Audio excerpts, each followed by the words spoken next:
कर्म और अकर्म। अब यहाँ पर लिखते हैं तीसरा रहस्य कर्म अकर्म यह भी है कि अर्थात श्रद्धा रहित होकर जो होम दान तप और कुछ कर्म किया जाता है वह असत कहलाता है। श्रद्धा रहित ऐसे जबरन कर लो दिखाने के लिए और श्रद्धा नहीं है तो अकर्म, तो उसको कोई फायदा नहीं, असत कहलाता है। उसका फल न परलोक में होता है न इसी लोक में कुछ होता है। इसलिए श्रद्धा रहित कर्म को भी अकर्म ही कहना चाहिए। बुद्धिमानों के विचार से यह भी सिद्धांत किया गया है कि किसी किसी दशा में अकर्म कर्म नहीं करना विकर्म के समान है, घोर पाप लगता है। जैसे गैया पंख में माने कीचड़ में फंस गई अथवा किसी का घर जल रहा हो, उस समय जो त्यागी सब कर्मों के त्याग का अभिमान किए हुए उस गैया को पंख से ना निकाले अथवा उस घर की आग बुझाने के लिए जल लेकर ना दौड़े, तो ऐसे पुरुष का कर्म रहित होना मोक्ष का कारण नहीं हो सकता। ठीक है, ऐसा अकर्म विकर्म के समान है। उसको गौवत तथा घर में आग लगाने का पाप लग सकता है। इसी के प्रतिकूल मान लिया जाए कि गंगा स्नान के पर्व में एक प्राणी स्नान को न जाकर केवल श्याम सुंदर के स्वरूप में मग्न है, तो ऐसे प्राणी का गंगा स्नान न करना यद्यपि अकर्म है पर अकर्म में उसकी गणना नहीं की जा सकती, क्योंकि गंगा जिसके चरणों की धोवन है वह स्वयं जिसके हृदय में विराज रहा है, तो ऐसा कर्म करोड़ों कर्मों के समान है। इसी प्रकार यदि चोर डाकू लुटेरे चांडाल हत्यारे इत्यादि का दंड राजा ना करे तो यद्यपि यह अकर्म है पर यह विकर्म के तुल्य है, क्योंकि ऐसा न करने से प्रजा को घोर कष्ट की प्राप्ति होगी। सत्य बोलना कर्म है पर जिस सत्य से हिंसा हो वह विकर्म है। मिथ्या भाषण विकर्म है पर जिस मिथ्या से सहस्त्रों लाखों प्राणियों का उपकार होना संभव हो तो वह कर्म ही है। ऐसे सहस्त्रों उदाहरण मिलेंगे जिनसे यह सिद्ध होगा कि बहुतेरे विकर्मों में अकर्म अथवा कर्म सिद्ध होते हैं तथा बहुतेरे अकर्म में कर्म व विकर्म सिद्ध होते हैं। इसका विचार कठिन है। इसी कारण भगवान ने पहले कहा है कि कर्म की गति कठिन है, जो इनको वास्तव रूप से देखता है वही बुद्धिमान है। कर्मों की गति गहन है। अब सुकर्म में विकर्म का संश्लेषण दिखलाते हैं। जैसे कृषिकार जब अन्न का बीज अपने खेत में डालता है तो अन्न उत्पन्न होने से पहले ही निरर्थक घास इत्यादि का वन उपज जाता है। इसी प्रकार कर्मों के अनुष्ठान की पूर्ति तथा उनके फल के उदय होने से पूर्व नाना प्रकार के अकर्म अर्थात अवहित कर्म प्रकट हो जाते हैं, जिनको केवल बुद्धिमान अनुभव करते हैं।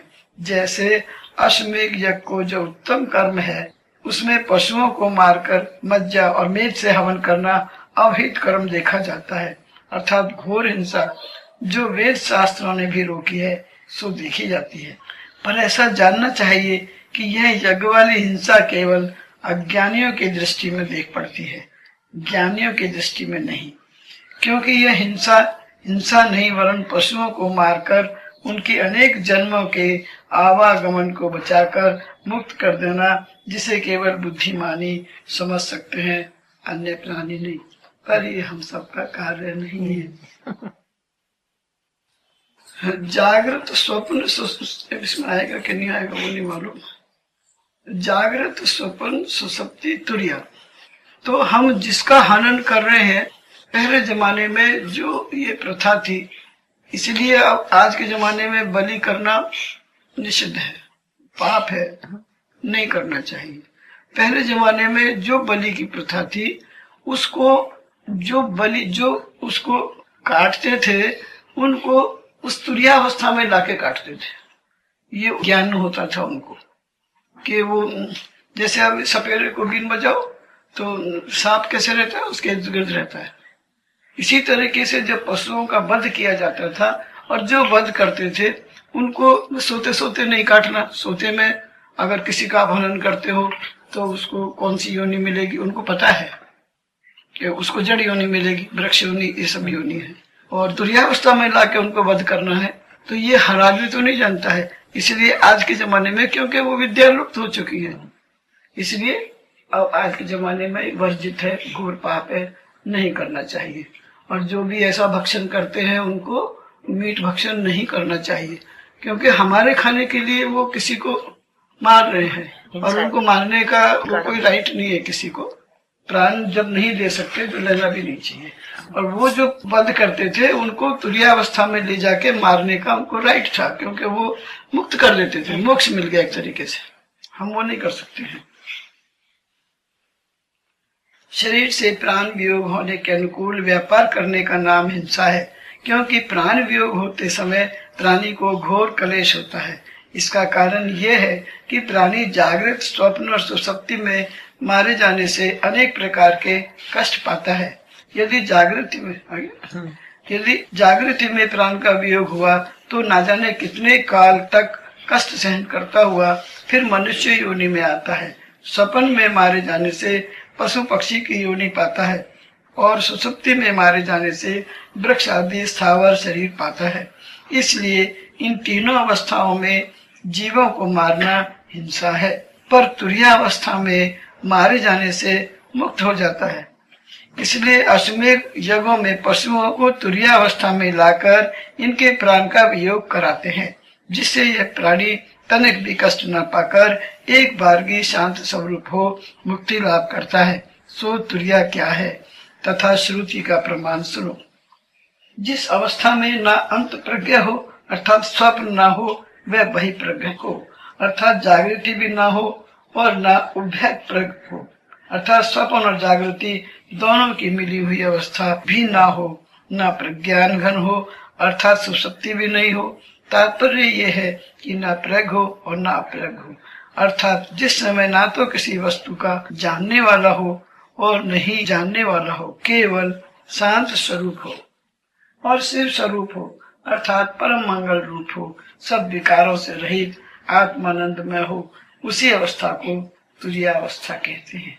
मुख्य तात्पर्य यह है कि जागृत, स्वप्न और सुषुप्ति ये तीन अवस्था तो सब प्राणियों पर बीतती हैं, पर ये चौथी तुरीयावस्था का केवल योगियों को अनुभव होता है। इस चौथी अवस्था में प्रज्ञा ब्रह्मानंद में लय होकर परमानंद स्वरूप हो जाती है। प्रपंच का तनिक भी लेश नहीं रहता है, जीवन मुक्त हो जाता है। अनेक सिद्धांतों से यह सिद्ध किया गया है कि राग रागनी द्वारा सप्त स्वरों के आलाप करने से पशुओं में भी तुरीयावस्था की प्राप्ति होती है। इसी कारण गौमेघ अथवा अश्वमेघ इत्यादि में गौ अथवा अश्व जब यज्ञशाला में बलिदान के निमित्त लाए जाते थे तब उन पर तुरीयावस्था प्रकट करने की आवश्यकता होती थी, क्योंकि जब तक उन पर तुरीयावस्था ना आवे तब तक उनको वध करना महाघोर पाप है और हिंसा का दोष लगता है। इसलिए तीन पशुओं पर तुरीयावस्था प्रकट करने के लिए उनकी चारों ओर यज्ञशाला में विप्र वृंद सामवेद को सप्त स्वरों में आलापते थे तथा भिन्न भिन्न मंत्रों द्वारा वे पशु मंत्रित किए जाते थे, जिससे उनमें शीघ्र तुरीयावस्था आ जावे। खड़ंग छोड़ने वाला खंग लेकर उस पशु की दाईं ओर खड़ा होता था और तुरीयावस्था को जानने वाले महात्माओं में से कोई एक महापुरुष उस पशु का साक्षी होकर अपनी तर्जनी सीधी आकाश की ओर उठाए रहता था और खड़ंग छोड़ने वाला उसी साक्षी से पूछता जाता था कि बता उस पशु पर अब अवस्था आई जिसमें इस पर खंग छोड़ू। जब साक्षी ने देखा कि अब इस पशु पर तुरीयावस्था आ गई, झट वे अपनी सीधी उंगली को नीचे मुंह गिरा देता था, जिससे यह संकेत समझा जाता था कि इस पर तुरीयावस्था आ गई। फिर तो जैसे उस पर तुरीया आई, खड़ंग वाले ने छट उसके गले पर तलवार डाली, पशु तो मुक्त हो गया और उसके मेद और मज्जा से हवन संपादन हुआ। ऐसा करने से गौ और अश्व अज इत्यादि सभी मुक्त हो जाते थे। यदि उस पशु पर तुरीयावस्था न आई तो 6-6 महीने तक यज्ञ पड़ा रहता था। पशु को वध नहीं करते थे, क्योंकि जब तक तुरीया नहीं आवेगी तब तक वध करना घोर पाप है। पशुओं पर इस तुरिया के प्रकट होने की पहचान ये है कि पशु की दोनों पुतलियां भौं के भीतर प्रवेश कर जाती हैं, मस्तक कुछ नीचे झुक जाता है और रोंगटे खड़े हो जाते हैं। पशुओं को अनेक जन्मों के बंधनों से छुड़ाना परम उपकार है, सो इन यज्ञों से होता है। बुद्धिमान विचार कर सकते हैं कि इस हिंसा रूप कर्म में सुकर्म देखा जाता है। जैसे देख महात्माओं ने अश्वमेघ आदि निकाला और वेदों से सिद्ध किया, अब यह प्रत्यक्ष अश्वमेघ रूप कर्म में हिंसा रूप का कर्म देखा गया। फिर उस हिंसा रूप कर्म में पशुओं का परम उपकार रूप कर्म देखा गया है। इसलिए महात्माओं ने सब प्रकार प्रत्यक्ष में अकर्म देखते हुए भी इस कर्म को विहित किया, क्योंकि यद्यपि प्रत्यक्ष में अकर्म है पर यथार्थ में बुद्धि की दृष्टि द्वारा देखने में अकर्म नहीं। दूसरी बात यह है कि जितने जीव श्राद्ध में व यज्ञ में लाए जाते हैं, सबों को सोमरस पिलाया जाता है। इस सोमरस के पिला देने से कीट पतंग भी तुर्यावस्थित हो सकते हैं। फिर मत्स्य, कच्छ, बरहा, मृग इत्यादि के तुर्यावस्थित होने में किसी प्रकार की शंका नहीं करनी चाहिए। इसलिए यज्ञों में सोमरस की प्रधानता है। अब इस तुर्या विद्या के अभाव के कारण ये सब यज्ञ रोके गए। सो भगवान स्वयं कहते हैं कि बहुत काल से योग के नष्ट होने से तुर्या अवस्था का तथा इस अवस्था के जानने वालों का अभाव हो गया है, क्योंकि ये तुर्या योग ही द्वारा योगियों के प्राप्त होती थी। कलयुग में कौन कौन से कर्म रोक दिए गए सो दिखलाते हैं। 48वां 60 वर्ष का ब्रह्मचर्य तथा नरमेघ, अश्वमेघ, महाप्रस्थान गमन, दूर देश का जाना, फिर गौमेघ, ऐसे ऐसे अनेक प्रकार के कर्म जिनके अंतर्गत नाना प्रकार के गूढ़ रहस्य थे, बुद्धिमानों ने कली के लिए वर्ज रखे हैं। इसका मुख्य कारण यही है कि कर्म में अकर्म और अकर्म में कर्म का विचार उठ गया। प्रिय पाठकों, यह अर्थ केवल अभिनवगुप्ताचार्य के मत के अनुसार है, क्योंकि अकर्म शब्द का अर्थ उन्होंने अहित कर्म किया है। उनका तात्पर्य यही है कि कर्म में जो अभित कर्म है उसका विचार करना बुद्धिमानों को उचित है। उन्होंने अपने भाष्य में लिखा है कि कर्म और अकर्म में विभाग का ज्ञान अत्यंत कठिन है, क्योंकि कर्म में भी दुष्कर्म अर्थात नहीं करने योग्य जो कर्म देखा जाता है, जैसे अग्नि, अष्टम इत्यादि यज्ञ में पशुवध, फिर इसमें प्रतिकूल शास्त्र विरुद्ध कर्मों में अर्थात अकर्मों में शुभ कर्म देखे जाते हैं, जैसे डाकू, लुटेरे इत्यादि के दंड करने में प्रजागण को दुखों का नाश होता है। यह परोक्ष कर्म दर्शन का दृष्टांत दिखलाया गया। इसी प्रकार अन्य कर्मों को समझ लेना, पर यह हमारे काम की बात नहीं है। अर्थात जिसको प्रत्यक्ष देख रहे हैं कि कर्म है, वह कर्म जो प्रत्यक्ष में कर्म है तो यथार्थ में भी कर्म, और जो प्रत्यक्ष में अकर्म है तो यथार्थ में भी कर्म है। इसके दो भेद हैं। उपास्य साक्षात रूप उसे कहते हैं कि जिसमें उस क्रिया से जिस अभिप्राय का तात्पर्य रहता है, अभिप्राय साक्षात्कार हो, क्योंकि जो उपासना किया जावे उस उपास्य कहते हैं। सो प्रत्येक प्राणी के हृदय में अपने अपने कर्म द्वारा किसी विशेष फल की उपासना रहती है, जिसके फिर दो भेद हैं, व्याकृत और अव्याकृत। व्याकृत उसे कहते हैं जो कार्य रूप सूत्रात्मा से संबंध रखता है, जैसे धारणा, ध्यान इत्यादि, जिनके द्वारा केवल आत्मिक उन्नति का साक्षात्कार होता है। और अव्याकृत उसे कहते हैं जिसका फल जगत के कारण रूप प्रकृति के साक्षात्कार से संबंध रखता है, जैसे पुत्रेष्ठीय इत्यादि, जिसका फल पुत्र का होना है, जो प्रत्यक्ष देखने में आता है। इसी प्रकार भोजन से क्षुधा की शांति और जल से पिपासा की शांति, पर इस उपासना साक्षात्कार रूप कर्म में जो अहंकार ने प्रवेश किया तो उस अकर्म ही कहना चाहिए। इसलिए जो विद्वान हैं वे चाहे व्याकृत हो या अव्याकृत हो, दोनों दशाओं में अहंकार रहित होकर कर्म करता है और उन कर्मों के फल से निरहंकार होकर केवल अपने अंतःकरण की शुद्धि निमित्त कर्म करता है। यहाँ तक उपासना साक्षात्कार रूप दर्शन का कर्म का वर्णन हुआ। अब तत्व साक्षात्कार रूप दर्शन का वर्णन सुनो। तत्व साक्षात्कार रूप कर्म के जानने वाले वे हैं जिन लोगों ने कर्म के केवल फल ही की इच्छा नहीं रखी है, वरन उसे यथार्थ कर्म से क्या सच्चा तात्पर्य है उसके जानने में अपनी बुद्धि।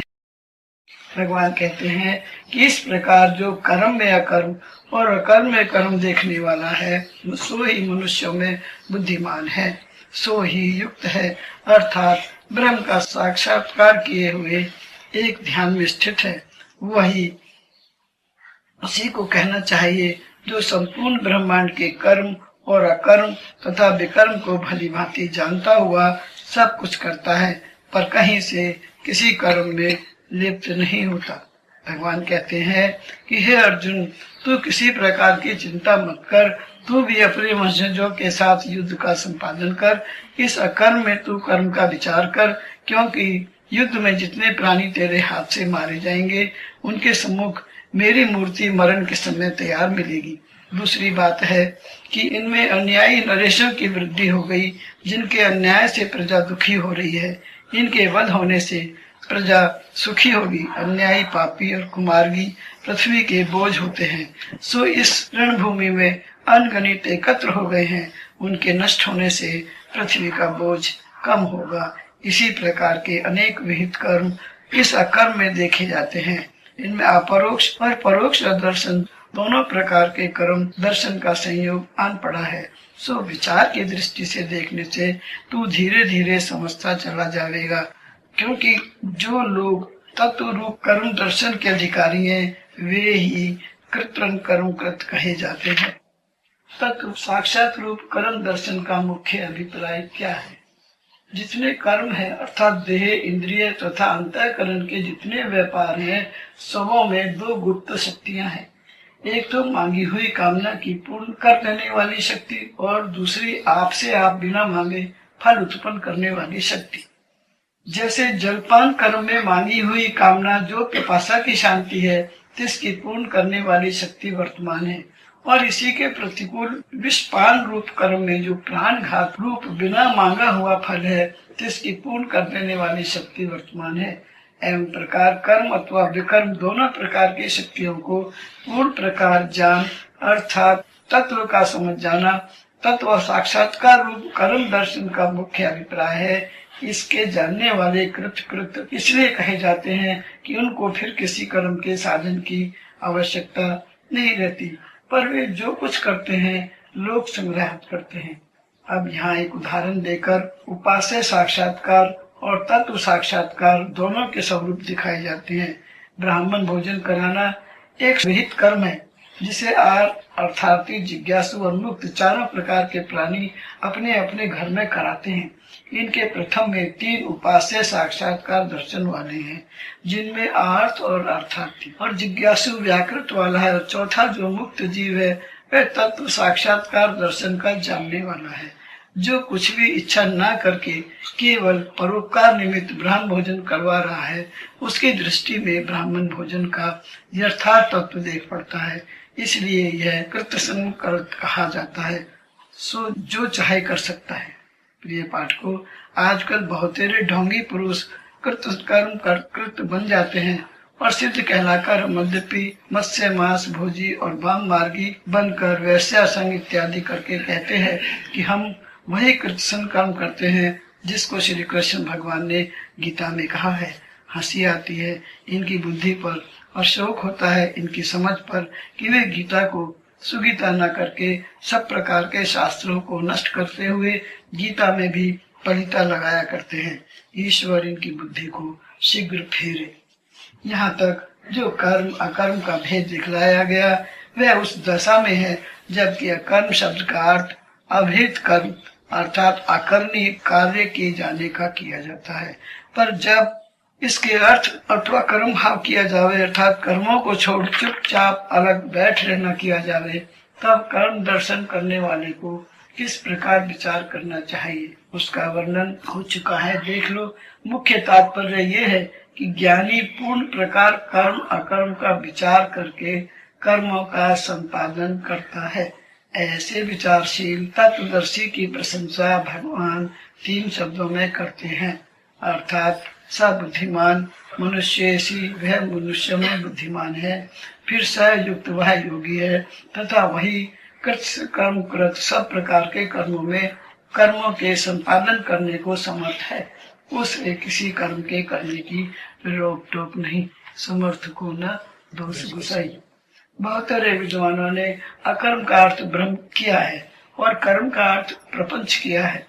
जो ब्रह्म उसे क्रियायुक्त देखते हैं और क्रियायुक्त प्रपंच को क्रिया रहित मानते हैं, सो गोविंद यह उपदेश करते हैं कि जो बुद्धिमान है और युक्त है तथा कृष्ण कर्म कृत है, उसको चाहिए कि यह जो कर्म युक्त प्रपंच तिसमें सर्वत्र अकर्म जो ब्रह्म उसे व्यापक देखे और इसी के प्रतिकूल अकर्म जो ब्रह्म तिसमें इस क्रिया युक्त प्रपंच को देखे, सो बुद्धिमान है। इसी तात्पर्य को आगे 6वें अध्याय में कहेंगे। अर्थात जो प्राणी मुझको सर्वत्र इस क्रिया युक्त प्रपंच में देखता है और इस प्रपंच को मुझ में देखता है, वह बुद्धिमान है। पर यह अर्थ आध्यात्मिक है और एक दर्शिक है। शंका। श्याम सुंदर ने तो 17वें श्लोक में कर्म अकर्म और विकर्म तीनों कर्मों के लिए कहा है, अर्थात जानने के योग्य है। इस 18वें श्लोक में कर्म और अकर्म का ही वर्णन किया, विकर्म के विषय में तो कुछ कहा ही नहीं। इसका क्या कारण है? समाधान। इस 18वें श्लोक में कर्म और विकर्म दोनों का समार किया है, कर्म ही है। अर्थात कर्म कहने से सुकर्म और विकर्म जिसका पुण्य और पाप कहते हैं, दोनों से तात्पर्य है। और अकर्म तो बिलक दिखलाया ही गया है। पाठकों के कल्याणार्थ विकर्मों का वर्णन किया जाता है और किस विकर्म का क्या प्रायश्चित है सो भी दिखलाया जाता है। जितने प्रकार के विकर्म अर्थात पातक हैं, यहाँ विकर्म का मतलब जो शास्त्रों के हिसाब से निषिद्ध है। जितने प्रकार के विकर्म अर्थात पातक हैं, वे केवल 9 भाग में विवरण किए गए हैं। ये तो मेरे ख्याल से हमारे काम की चीज नहीं है। जो कौन सा कर्म किया उसका प्रायश्चित, जिंदगी बीत जाएगी, प्रायश्चित भी पूरा नहीं हो गया। अपना एक्सपीरियंस लिखा हुआ है। हाँ, मतलब सिद्धांत के हिसाब से ना, कि जैसे झूठ बोला, अब कर्म तो हो गया गलत, लेकिन अब उसका क्या प्रायश्चित करें? अगर किसी से गलत हो गया, लेकिन अब ये कलयुग है, कलयुग में उतने व्रत, उतने कठोर व्रत, उतने कठिन व्रत किसी भी दृष्टिकोण से सही नहीं है। तो भगवान को प्राप्त करने के लिए भी हठ योग में बहुत तरीके के व्रत आ जाते हैं, ऐसा करो वैसा करो, लेकिन वो अब किसी से संभव नहीं है, कोई कर नहीं पाएगा, क्योंकि ये शरीर अब अनगत है। और जो प्रायश्चित है, हम लोग जहाँ तक जो समझ पाए हैं, हमारा केवल एक ही मंत्र है। जो जिसके गुरु ने जो मंत्र दिया है, वैसे तो निष्काम करना चाहिए, वह तो हमको साक्षात्कार के लिए जपना चाहिए, मोक्ष के लिए, हमारे को भगवान के दर्शन हो जाए। और अगर हमको समझो कोई प्रॉब्लम भी है, हमको कुछ चाहिए तो मांगेंगे किससे? उसी से मांगेंगे। तो वो एक ही बस है, एक हो साधे सब साधे, सब साधे सब जाए। एक ही की साधना सिद्ध हो जाता है। एक तो वो सिद्ध किया हुआ है। अब अपने को ऐसे ठीक है, महामृत्युंजय का जप जपो, ऐसे बहुत सारे हैं। आपको पुत्र इष्टि, अगर पुत्र चाहिए तो पुत्र प्राप्ति के लिए एक दूसरा मंत्र है। आपको धन चाहिए तो एक दूसरा मंत्र है। एक कुछ और चाहिए तो आपको और मंत्र है। आप शांति चाहिए तो कुछ और मंत्र है। हर एक को प्राप्त करने के, लेकिन वो सिद्ध नहीं है। और आप पंडितों से जब पाते हो, जेब में पैसा, आप क्या करो? अगर हमको कुछ चाहिए तो हम खुद तो जप नहीं सकते, नो टाइम। ना हमारे पास उतना टाइम है, ना हमारे उतने संस्कार है, ना हम उतनी व्यवस्था कर पाते हैं जप करने के लिए। ब्रह्मचर्य व्रत का पालन करो, नीचे सो, उपवास करो, जब बहुत नियम है। अगर हम किसी को प्रॉपर करना चाहते हैं, हमारा तो राजयोग है, हमारे तो गुरु महाराज के शरण में है। मैं ये नहीं कर सकता, मैं ये नहीं कर सकता। भगवान बोले ना अर्जुन से, तो तू मम शरण, मेरे शरण में आ जा। हमारा जो योग है, हम उनकी शरण में है, इसलिए हमारी सारी तरीके सहज है और उतने कठिन कोई कर भी नहीं पाएगा। पर अगर हम उस रास्ते पर चलते हैं, हर एक चीज का एक मंत्र है। आपको क्या चाहिए? लक्ष्मी चाहिए, हाँ आ जाएगी, खूब पैसा बरसेगा, लक्ष्मी खुश हो जाएगी। अब आगे क्या होगा घर में वो पता नहीं है। पैसे वाले नहीं तो गिन्नी खाते, हीरे जवाहरात खाते, रोटी क्यों खाते? इतना पैसा है उनके पास। तो हे भगवान बोलते हैं बुद्धि सही रखो। अर्जुन बोलता है कि ऐसी कठोर तपस्या, ऐसे कठोर व्रत, वो सबका यहाँ पर जो मैंने पेज पलटे ना, उन सब में हर एक जो कर्म गलत हुआ, वो उसका हर एक का प्रायश्चित लिखा हुआ। वो प्रायश्चित कुछ घंटे भी नहीं कर पाएंगे। अब उसके लफड़े में पड़ गए तो वो जिंदगी, और पहले तो कुछ नहीं हो रहा। वो भी गए काम से। धोबी का कुत्ता घर का ना घाट का, न माया मिली न राम, दोनों गए। हमारा जो योग है वो हमारा राजयोग है। हम लोग गुरु भक्त, हम लोग गुरु की शरण में हैं। तो ऐसे समझ लो, एक वृक्ष पर दो पक्षी बैठे, एक देख रहा है, दृष्टा है, कुछ नहीं कर रहा है। हमारे अंदर आत्मरूप जो पक्षी बैठा हुआ है वो सिर्फ देखता है, दृष्टा है, कुछ नहीं कर रहा है। और जो करता है, तो भगवान ने जब सृष्टि की रचना करी ना, तो विद्या और अविद्या दोनों को दे दिया। विद्या हमको ये मालूम है, ये ज्ञान है हमको, ये गलत है, ये नहीं करना चाहिए, ये करने से ऐसा होगा, ये करने से, और उसमें अविद्या भी मिला दी। वो विद्या मालूम होते हुए भी हम अविद्या को ले लेते हैं। कैसा बड़ा चमत्कार है। मालूम है किसको, ऐसा नहीं है क्या? सबको मालूम है। झूठ बोलना चाहिए कि सच? सच बोलना चाहिए। सबको पता है ना। अब सुबह से शाम तक जो जानते हुए झूठ बोल रहा है। विद्या और अविद्या दोनों को मिला के भगवान ने सृष्टि की रचना कर दी। विद्या भी दी और अविद्या भी दे दी। अब जो बुद्धिमान है वो समझ लेता है, और वो रास्ते पर उसको दिक्कत तो आती है, फिर भी गुरु महाराज बोलते थे कि झूठ बोलना मुश्किल है, सच बोलना आसान है। आदमी 100 बार झूठ बोलो फिर पकड़ा जाएगा कहीं ना कहीं। अभी मत बोलो, मत बोलो, मत बोलो, किसी से मत बोलो, और फिर कहीं एक बात निकल जाएगी। दबाने के लिए 100 बार झूठ बोला, लेकिन फिर भी आखिर में, और सच एक बार बोल देते, काम खत्म। कौन आसान है? सच।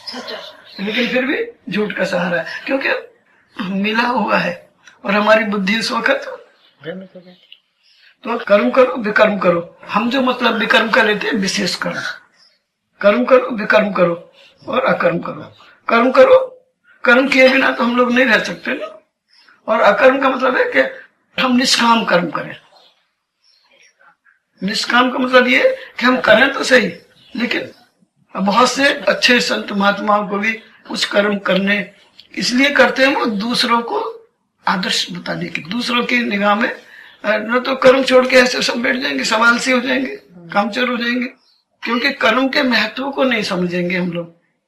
तो इसलिए वो कर्म करते दिखाई देंगे। क्यों दिख रहे हैं? उनकी जरूरत नहीं है, लेकिन उनके अंदर में जो है फल की इच्छा नहीं है और काम कर रहे हैं। वो कर्म उनको बंधन का कारण नहीं है, इसलिए बंधन का, क्योंकि वो समझ के कर रहे हैं। कोई भी चीज को आप समझ के करो कि मैं ये कर रहा हूँ। चोरी करो, निष्काम भाव से आंखों करो। कबीर ने कहा करो चोरी, कर ही नहीं पाएंगे।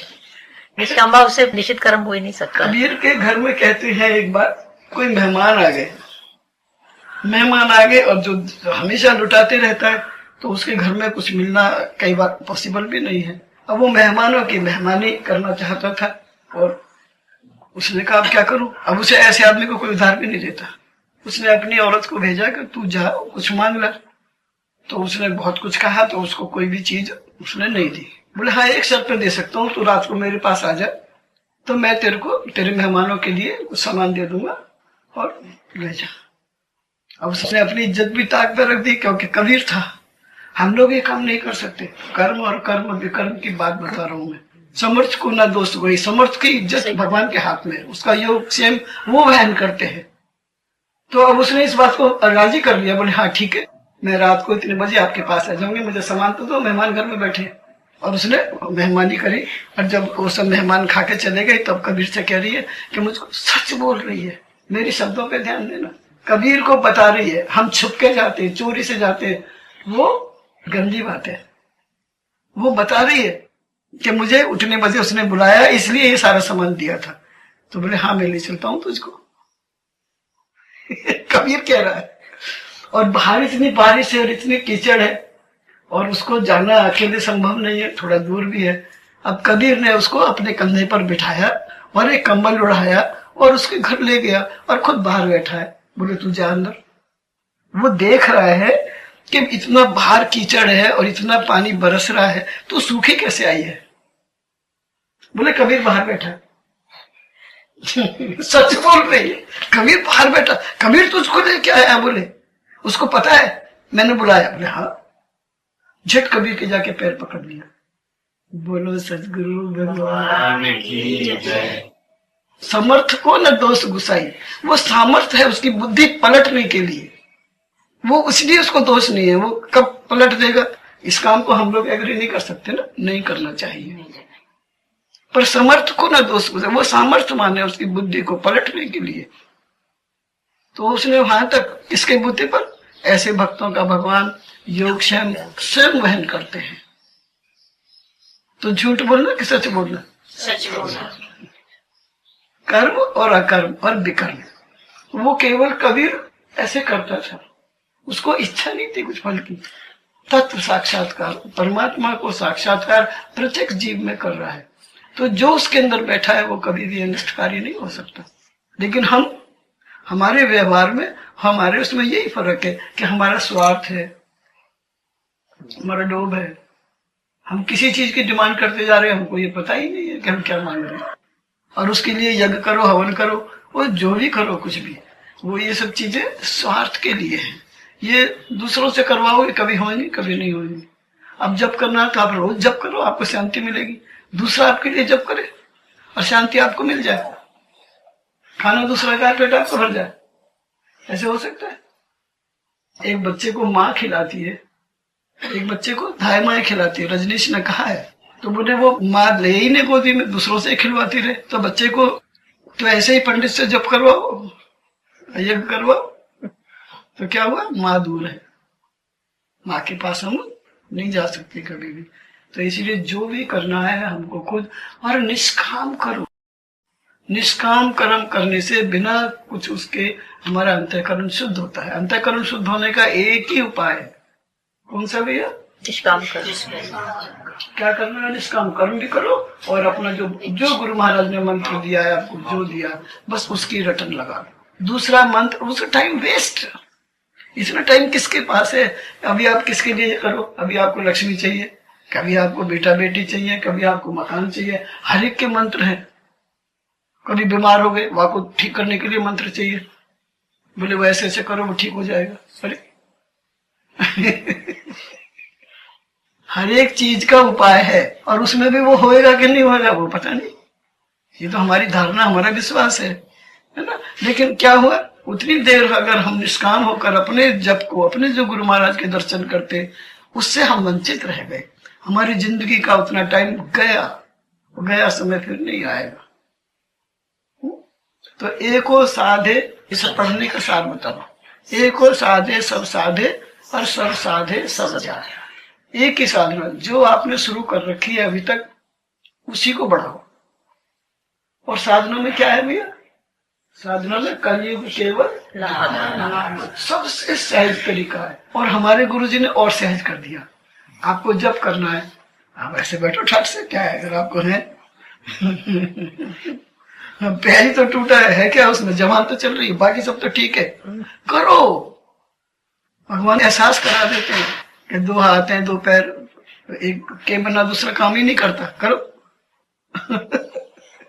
तो भगवान ने इतनी सब चीजें दी हैं, उसका एहसास भी जरूरी है। और अब करना क्या है? कलयुग केवल कितना सहज है। अब आप नहा के करो, नहाना बहुत जरूरी है।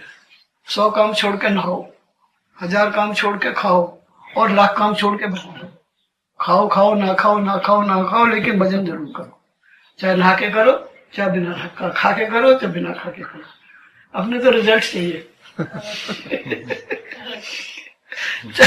आज नहीं करा तो पश्चाताप करने की, कल डबल करो।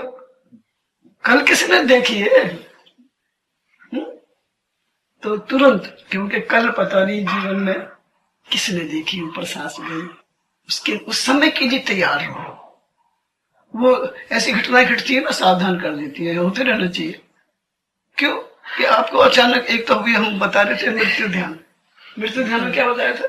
मृत्यु ध्यान। आप सोचो कि आप लेट जाओ और आपका दाह संस्कार हो रहा है और आप लपटें निकल रही है। मृत्यु ध्यान, उसका ध्यान करो, अपने आप को मरते भी देख लो, जलते भी देखो, इसका नाम है मृत्यु ध्यान। तो आप इन सब चीजों के लिए रोना नहीं पड़ेगा। जब जाना पड़ेगा ना, तो ये सब अपने आप पहले छोड़ जाएंगे, क्योंकि हम ध्यान कर रहे हैं। रोज आदमी क्यों है, अरे सब मकान बनाया, बेटा बेटी पैदा करे, सब छोड़ के जाना पड़ रहा है। ये तो छूटेंगे। ये तो मृत्यु ध्यान तो हम जानबूझ के कर रहे हैं। आप रोज एक बार मर के देखो, बोले गंदी बात कर रहे हैं। आप ऐसे लेट जाओ बड़े आराम से, और समझो कि अब ये दाह संस्कार हो रहा है। सब देखो कौन कौन आ रहे हैं छोड़ने के लिए, क्या बात है, सब दिखेगा। ये मेरी गारंटी, सब दिख जाएगा। और एक होता है अनायास। अनायास आपकी जैसी दुर्घटना होती है ना, गिर गए एकदम, अब उस वक्त आप कहाँ थे? Check yourself. जानबूझ के कोई नहीं गिरेगा, वो मृत्यु ध्यान तो जानबूझ के कर सकते हो, लेकिन एक्सीडेंट जानबूझ के नहीं होते, वो हो जाते हैं। वो अच्छा है, होना चाहिए, कोई बात नहीं। ऐसी परिस्थितियों में अंतःकरण भी शुद्ध होता है और अपनी परीक्षा हो जाती है। जानबूझ के करना और एक अपने आप हो जाना, टेस्टिंग है अपने आप की। उस वक्त आप कहाँ थे? अपने को मालूम है कि अगर हम सतत चिंतन भगवान का कर रहे हैं तो फिर हम कहाँ थे, और नहीं तो फिर सावधान हो जाओ। मन कहाँ जा रहा है आपका? कहाँ गया मन आपका? मन ही तो है ना, मन का सारा खेला है। उस मन को फिर समझा लो कि देखो ये दुनिया में छुट के जाना, छुटा हुआ पड़ेगा। बेटा बेटी कोई कितने प्यारे से प्यारा हो, कोई साथ नहीं जाएगा, कोई अपना नहीं है, ये सत्य है। घर जाके मत बोलना है सत्य बात को, सत्य बोल पर मीठा बोल। डंडे पड़ेंगे, ऐसे नहीं बोलना कि हमारा कोई भी नहीं है, पर अपने आप समझ लेता है आदमी कि मैं अकेला आया हूँ, अकेला जाऊंगा, और यहाँ से क्या लेके जाऊंगा? मकान दुकान ये पहिए नहीं लग रहे कि जो वहां मिल जाएंगे। इसलिए बोलते कर्म अकर्म विकर्म। इसलिए कर्म करो, विकर्म बढ़िया कर्म करो।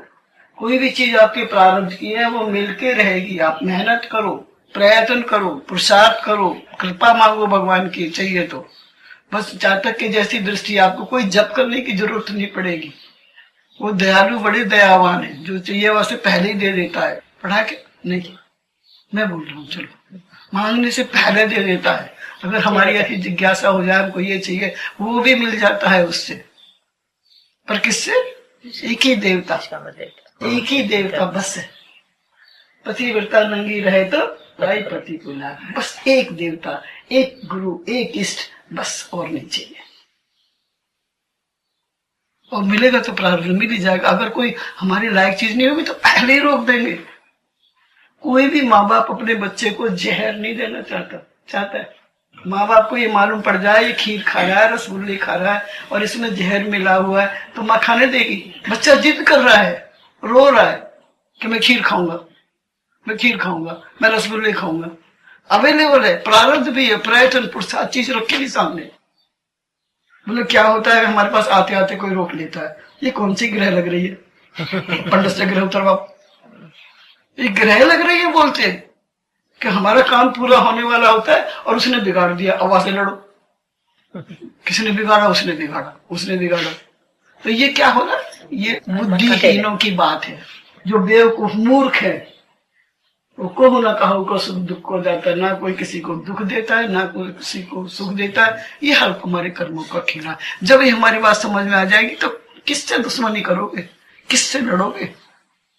तो भगवान जिस चीज को नहीं आने देते उसको रोक देते हैं, किसी न किसी का कारण बना देंगे। हमारे हित में नहीं है। नारद ने खूब कहा मेरी शादी करा दो, अपने आप को बहुत सुंदर समझ रहा था और उसका मुंह मंदिर का बना दिया। ये तो जो हमारे हित में नहीं है, वो हमारा जो देव है, जो देवता है, वो हमको जब जो चाहिए वो दे देंगे, और जब वो नहीं चाहिए आती हुई चीज को रोक लेंगे। लेकिन हमारी छोटी बुद्धि क्या समझती है, सब पे तो कृपा कर दी, गुरु महाराज मेरे पर कृपा नहीं करते, नाराज हो गए और गुरु से नाराज हो जाते। इनको तो वही प्यारे लगते, इनको तो पैसे वाले प्यार लगते हैं, पैसे वालों से प्यार करती है। इनका हमारे ऊपर तो इनकी निगाह ही नहीं है, दृष्टि नहीं है, देखते ही नहीं है। ये ऐसा सोच किसका? बहुत छोटी बुद्धि है, तुच्छ बुद्धि है, अज्ञान है। वो दया के पात्र हैं वैसे लोग। गुरु कभी नाराज नहीं होता, अगर नाराज हो जाए तो वो गुरु नहीं है, फिर कोई ठिकाना भी नहीं है। हाँ, अगर वो नाराज हो जाए तो ठिकाना भी नहीं है, वो भी उसके हित के लिए बस। अगर उसका हित इसमें है तो नाराज भी दिखा देगा। हमारे नाराज होने में, उनके नाराज होने में बहुत अंतर, बहुत फर्क है। वो दिखाते हैं, होते नहीं है। वैसे व्यवहार कटु कर देंगे, आपको बता देंगे कि यू आर रॉन्ग, आप गलत कर रहे हो, आपको ऐसा नहीं करना चाहिए। साम दाम दंड भेद कर सीधे रास्ते लाओ, साम दाम दंड भेद कर सीधे रास्ते लाओ। अगर उनको कुछ करना भी पड़ेगा तो सब करेंगे, किस चीज के लिए? हमारे हित के लिए, उनको सीधा करने के लिए।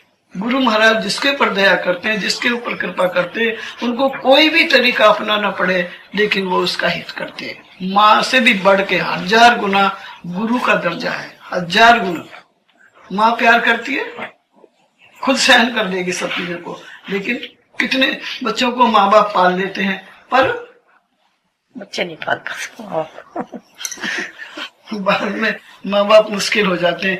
वो 2 बच्चे हों तो बाप को तुम रखना, माँ को मैं रखूंगा, अब तेरी बारी, अब मेरी बारी है, 6 महीने तू 6 महीने।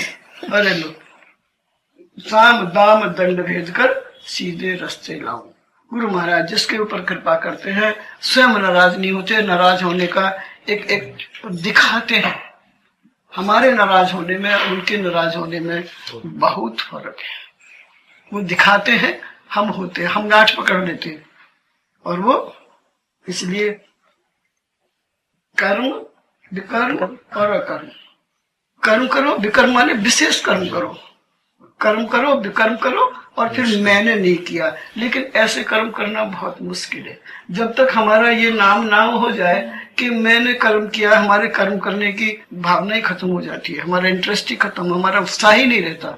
जब तक हम सोचते हैं कि हमारा नाम उसमें ना छप जाए, ये काम किसने किया, इसने किया। अब हम यहाँ बोलते हैं निष्काम कर्म करो, अंतःकरण शुद्ध होने के लिए, भगवान के दर्शन के लिए। अंतःकरण शुद्ध बिना निष्काम कर्म के हो ही नहीं सकता। और निष्काम कर्म हम कर नहीं सकते, क्योंकि हम जब तक करेंगे ही नहीं, जब तक 2-4-10 जने हमारा काम देख ना ले, करते ना देख ले, और या हम अपना डंका ना पीटे, काम किसने किया, मैंने किया, और मैं नहीं होता तो ये काम हो ही नहीं सकता था।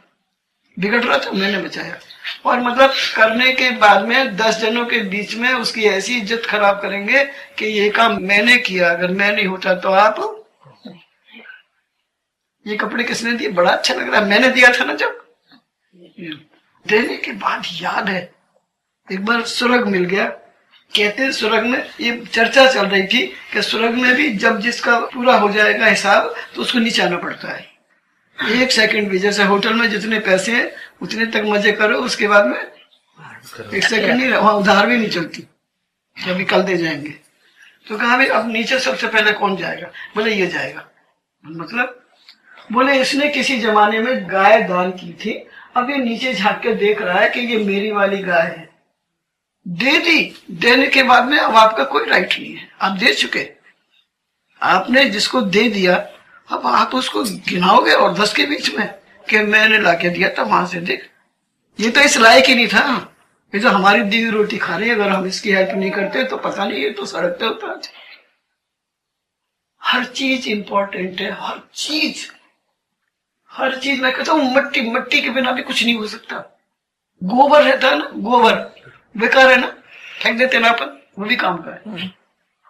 लेकिन हम क्या समझ रहे हैं, हमारे उसके जैसे भी नहीं है। गोबर भी काम का है, उससे भी खाद बनती है। कूड़ा कचरा फेंकते हैं, वो भी कुछ काम आता है। और ये मनुष्य को अपने ऊपर कितना अभिमान है। बस ये दूर हो जाए ना भगवान से मिलने के लिए, बस एक ये पड़ता है, बस पतला सा, और कुछ नहीं है। ये हटा तो मैं तो वही हूँ, कोई लाके थोड़ी रखेगा, पहले से मौजूद हूँ और मैं वही हूँ, बस इतना ही होश आता है। पर क्यों नहीं आ रहा, मैं अभिमान के कारण, हर चीज का अभिमान। काम करो तो 10 को बता के करो, मैंने करा मैंने करा मैंने करा, देखा मैं उसके बिना तो बात ही नहीं बनती। जब तक 10 जनों को हम ये, अरे बड़े बड़ाई ना करे, बड़े न बोले बोल, हीरा कद कहे लाख टका मेरा बोल। हीरा कब कहेगा कि मैं हीरा हूं, हीरा तभी सराइए सहे घनन की चोट।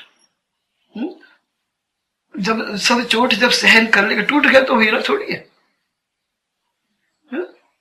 लेकिन जब हम काम करते हैं हम तो पहले सोचते हैं इससे कितनी अर्निंग होगी, तब हाँ, वो काम करते हैं। हाँ, ये गलत है सोच, ये सोच गलत है। अर्निंग तो जो काम कर रहे हो उसमें आपको पहला आपका लक्ष्य बना लो ना। और थोड़ी बहुत तो सोचते हैं वो planning, man proposes God disposes, क्या बोलते हो आप प्लानिंग तो कर लो, लेकिन सारी फेल हो जाती है उसके आगे। प्लानिंग तो कर लो, उसमें हमारे हाथ में है भी क्या, और हम क्या कर सकते हैं। और हम प्लानिंग भी दूसरों को नीचा दिखा के करने की कोशिश करते हैं। प्लानिंग हम अपनी सेल्फ प्लानिंग नहीं करते, हम प्लानिंग करो दूसरे का अहित ना हो जिसमें, हम ऐसा करते नहीं। जो अंदर से उत्साह रहता है ना वो काम पूरा होता है। आपको जन्मपत्री दिखाने की जरूरत नहीं है, ज्योतिषी के पास जाने की जरूरत नहीं है, पंडित के पास जाने की जरूरत नहीं है। मैं कह रहा हूँ, मैं कोई बड़ा तिस्मारखा नहीं हूँ, पर ऐसा मेरा अपना ख्याल है, हो सकता है मैं गलत हूँ। दूसरों को नीचा दिखाने के लिए जब प्लानिंग करेंगे तो उसमें सफलता नहीं मिलेगी। और वो कर्म अकर्म भी है, मतलब वो निषिद्ध कर्म है। वो कर्म पूरा नहीं होगा, पाप लगेगा 100 अलग। और ऐसे लोगों के काम कभी पूरे हो ही नहीं सकते, किंतु परंतु रह जाएगी। उस काम में सफलता मिलेगी, क्यों मिलेगी? हर चीज को आपको रेस्पेक्ट करो, हर चीज को। गोबर को भी, गोबर के बिना भी कुछ नहीं हो सकता, मिट्टी के बिना कुछ नहीं हो सकता। अब जब घर कुछ भी बनता है तो कितनी चीजों की काम आती है। हर चीज की वैल्यू है, हर चीज को रेस्पेक्ट देनी है, हर चीज नमन करने लायक है। मैं कहता हूँ वो गधा भी मिट्टी ढो के लाता है, वो गधा भी जरूरी है। वो हम मिट्टी नहीं ढो सकते। वो लेबर काम कर रही है, ऊपर चढ़ रही है, कोई ढो रही है, वो सब, उन सब में वो है। उन सब के बिना काम नहीं होगा। आपको कोई काम कर रहे हो आप, तो आपको हर चीज चाहिए। आपको चूड़े चमार, आपको इतने उनको निकाल देते हैं, वो भी चाहिए। जाति से वो है। लेकिन हमारे शरीर में देखो, पैर सबसे निकृष्ट पार्ट है, लेकिन पैर के बिना चलोगे क्या? एक पैर में तकलीफ हो गई, दूसरा उठता ही इनको पैर छूने के बाद हमको हाथ धोने पड़ते हैं। और इन्हीं में अगर जो रेस्पेक्ट देता है, चरणों में सिर झुक जाता है। कहाँ झुका? जो शरीर का सबसे निकृष्ट प्रकार है, मतलब हम उसको रेस्पेक्ट दे रहे हैं। तो हर चीज को जब हमारी ये समझ में आ जाएगी, कोई हम देख के देते हैं, कोई अमीर है, गरीब है, नौकर चाकर, उसको देख के हम अपना व्यवहार बदल। कितनी बार हम नाटक करते हैं सुबह से शाम तक, पता ही नहीं है। लेकिन जब हम निस्वार्थ हो जाएंगे और सबको हमको समझ आ जाएगी कि सब चीज की जरूरत है, सबको रेस्पेक्ट करनी है, पर हम अपनी ईगो के कारण हम बड़े, हम इससे नमस्ते क्यों करें, इसे हमें करनी चाहिए, इसने जवाब नहीं दिया तो अगली बार हम नहीं करेंगे। अरे तुम सोच लो कि हम इसको नहीं कर रहे, माटी के पुतले को, इसके अंदर जो बैठा है उसको नमन कर रहे, खत्म। फिर किसको रेस्पेक्ट करोगे? सबको करो। क्योंकि हमारा झुकता नहीं है, हमारा ईगो, हम सरेंडर नहीं करते अपने आप को। हम एक, भगवान ने भी क्या, हमने भी अपना ऐसे बना लिया कि हम अपने आप को सबसे श्रेष्ठ समझते हैं, जो कि भूल का कारण है, जो कि अविद्या का कारण है। जब आदमी ये समझ ले कि मैं सबसे होशियार हूं, मैं ज्ञानी हूं, ये अभिमान बदल बदल के आता है। अभी ज्ञानी का, ध्यानी का, सुंदरता का, पैसे का, बहुत चीजों का अभिमान है। बस ये भगवान से तो क्या इनके करीब नहीं आने देता। इनसे भी आप मिलो तो अब अपने को देख के मिलेंगे, बड़े हैं कि छोटे हैं कि गरीब हैं कि अमीर हैं।